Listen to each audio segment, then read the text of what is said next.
वाराणसी ये भारत के उन शहरों में से है जहां हजारों साल पुरानी परंपराएं आज भी रोजमर्रा की जिंदगी का हिस्सा है।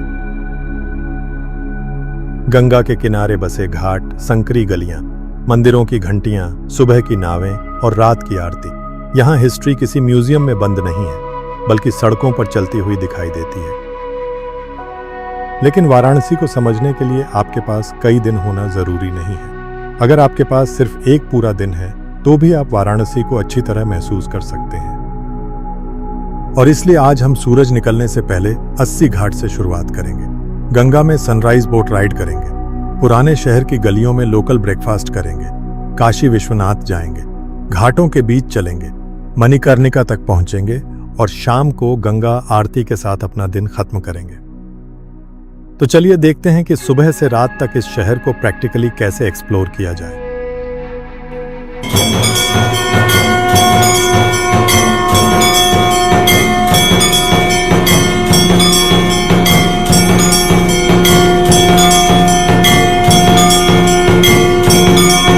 स्वागत है ए डे टूर में। यहां हम किसी शहर की सिर्फ फेमस जगहों की लिस्ट नहीं बनाते, बल्कि यह समझने की कोशिश करते हैं कि अगर आपके पास उस शहर में सिर्फ एक दिन हो तो उसे सबसे बेहतर तरीके से कैसे जिया जाए। और आज की हमारी वनडे जर्नी है वाराणसी। तो चलिए सुबह की पहली रोशनी के साथ शुरू करते हैं इस शहर को करीब से समझने की।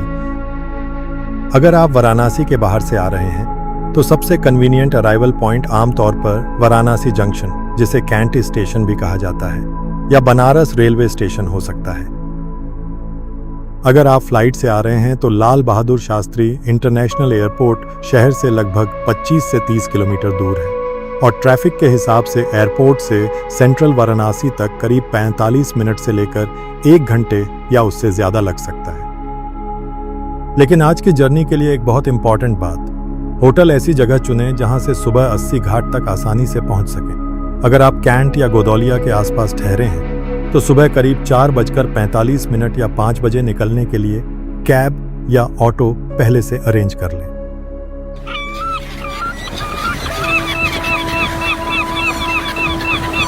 हमारा पहला डेस्टिनेशन है 80 घाट।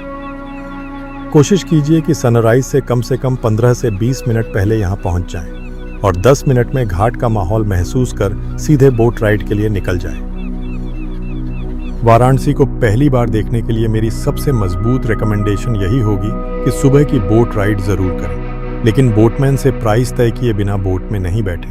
आमतौर पर सुबह की राइड करीब 1 घंटे से 1.5 घंटे तक रखी जा सकती है। 80 घाट से बोट लेकर आप धीरे धीरे नॉर्दर्न घाट्स की तरफ बढ़ेंगे। एक तरफ घाटों की लंबी श्रृंखला है, दूसरी तरफ शहर की पुरानी इमारतें। यहां एक बात याद रखिए, वाराणसी में धार्मिक गतिविधियों को स्पेक्टिकल की तरह ट्रीट मत कीजिए। खासकर क्रिमेशन घाट्स पर फोटोग्राफी करते समय दूरी और प्राइवेसी का सम्मान करें। करीब 60 से 90 मिनट के बाद वापस घाट की तरफ लौटिए। अब तक शहर काफी हद तक जाग चुका होगा और हमें भी ब्रेकफास्ट की जरूरत होगी।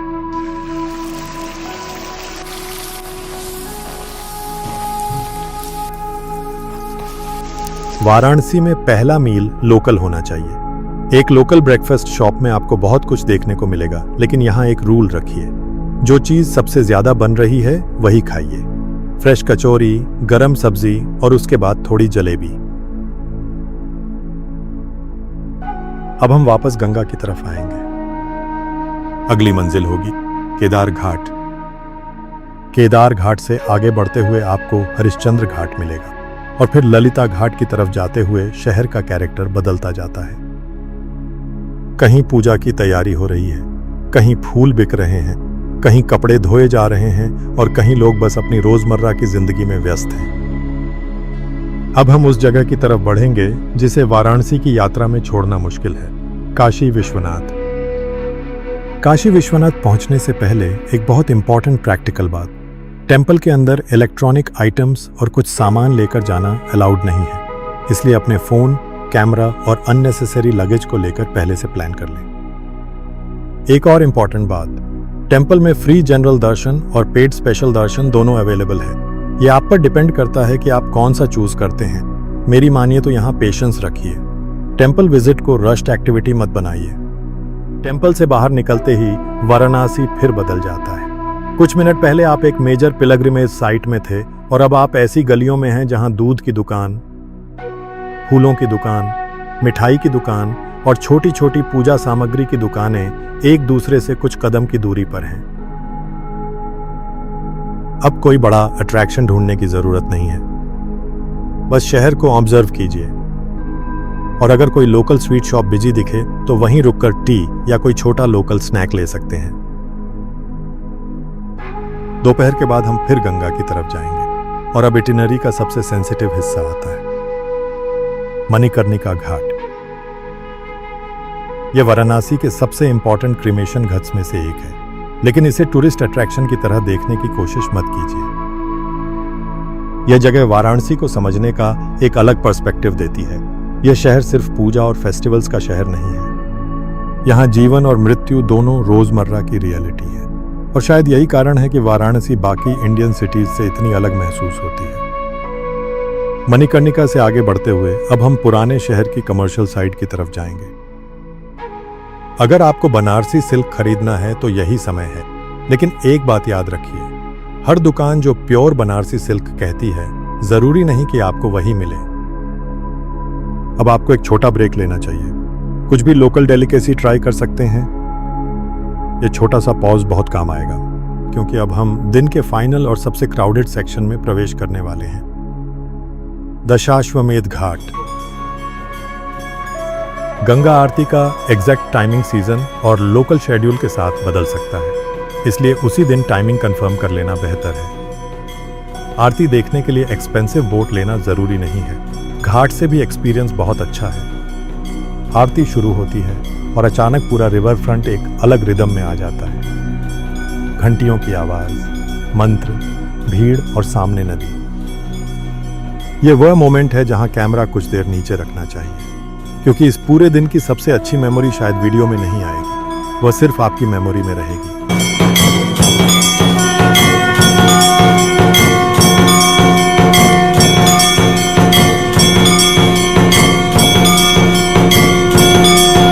आरती के बाद अब वक्त है डिनर का।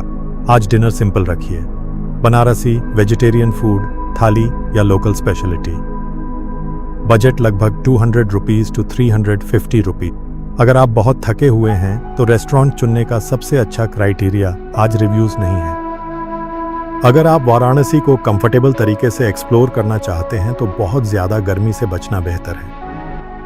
अक्टूबर से मार्च तक मौसम आमतौर पर वॉकिंग और साइट सीइंग के लिए ज्यादा कंफर्टेबल रहता है, लेकिन विंटर में सुबह काफी ठंड हो सकती है।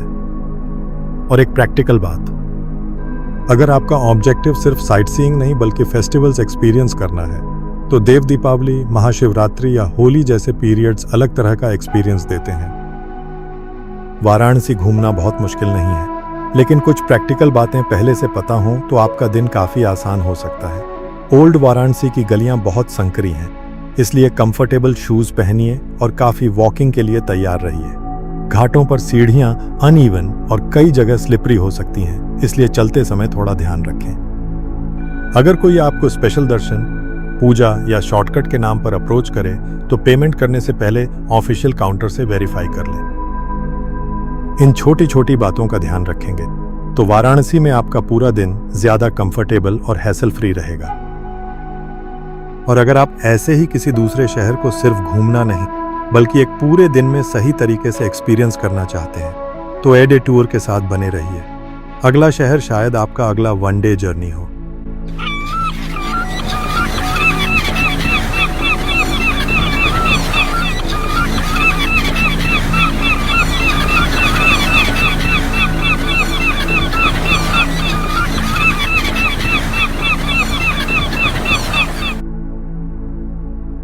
अगर आपको यह डे ट्रिप गाइड उपयोगी लगी तो वीडियो को लाइक करें, शेयर करें और चैनल को सब्सक्राइब करना न भूलें। ऐसी ही स्मार्ट और सिनेमैटिक ट्रैवल वीडियो के लिए हमारे साथ जुड़े रहें। अगर आप किसी भी शहर का detailed day trip plan, maps, timing और स्टेप बाय स्टेप आइटिनरी चाहते हैं तो अभी विजिट करें हमारी वेबसाइट adaytour.com। आपकी अगली परफेक्ट डे ट्रिप वहीं से शुरू होती है। मिलते हैं अगली यात्रा में।